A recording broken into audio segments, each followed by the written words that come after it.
Hello and welcome. My name is Sarah Peternell. I'm the owner of Family Nutrition Services. The question I'm answering today is, do your children need supplementation with vitamin D? This is such a great question, and I think it's probably an ages-old question for as long as modern people have been having babies. Because we know that for the most part, if a baby is being breastfed and the mother is consuming a healthful diet, baby's getting just about everything that he or she needs from the time of infancy. But the one nutrient that is not readily available to many infants, and in fact may become deficient pretty quickly, is actually vitamin D.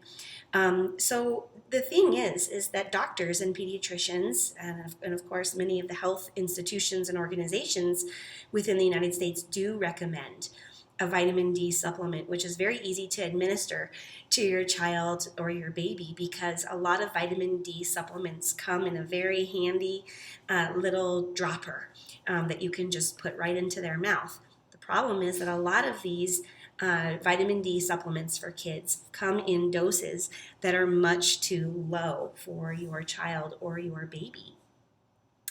Today, the recommendation based on scientific research and studies is that children, even as young as 3 or 4 months old, can begin to supplement, their parents can begin to supplement them with up to 2,000 IUs or international units of vitamin D3 per day. So this is an actual huge jump from the current recommendation of only 200 IUs. But there's plenty of research available and even recommendations that are being made to the American Academy of Pediatrics and some other institutions, informing those doctors and their patients that a greater number of vitamin D dosage is actually preferred.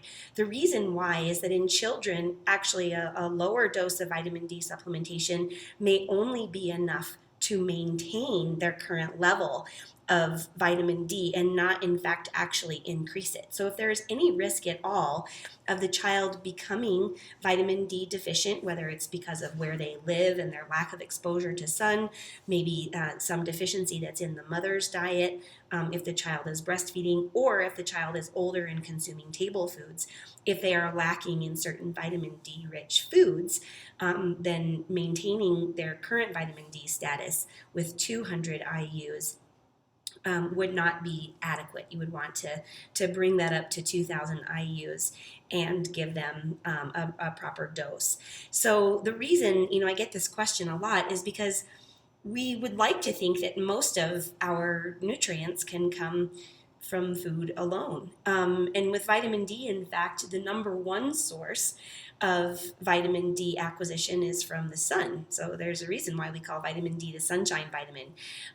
But during the colder months of the year, if you live in North America, there's a really wide range of latitude where we just don't get the proper UVA and UVB rays from the sun, that it actually enables contact with the melanocytes in our skin to produce this very, very important vitamin, which is actually a hormone.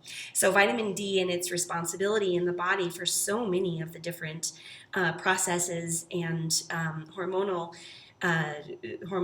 components that are taking place, especially within the immune system, we actually become deficient during winter months because we don't have exposure to the proper types of rays of the sun to allow our bodies to manufacture this hormone naturally.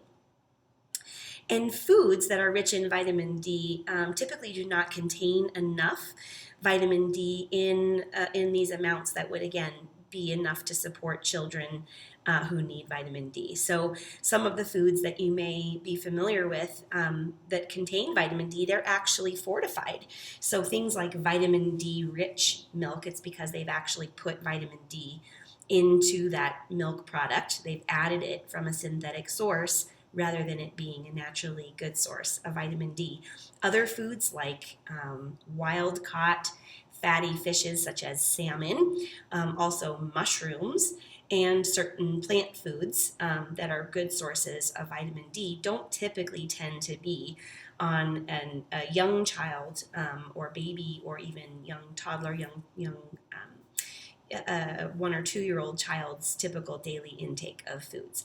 So this is one of the main reasons why it is really important to think about supplementation, simply because, again, location and altitude, or latitude rather, and then also the lack of vitamin D rich foods.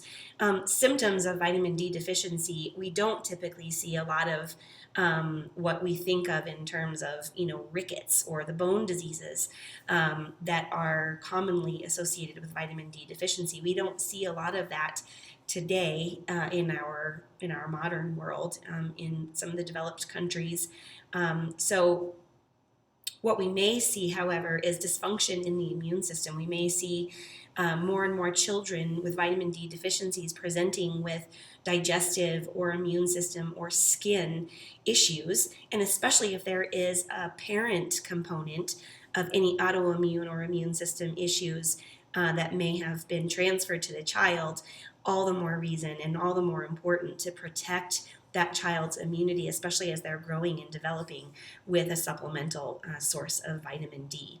So these are some of the main questions that I get from my clients. For my own children, I also have been doing vitamin D supplementation with them year-round because we live in Colorado, and because we know that in Colorado we have a high percentage of people, really across all ages, but especially in adolescents and young adults, of vitamin D deficiency. So at our house, we do the Metagenics vitamin D drops. They come in 1,000 IUs per drop.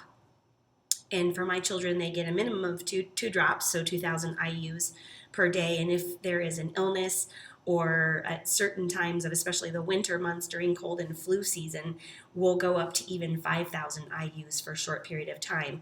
This has been shown to be safe, and children who take between 2,000 and 5,000 IUs, even for short periods of time, do not show any signs of vitamin D toxicity.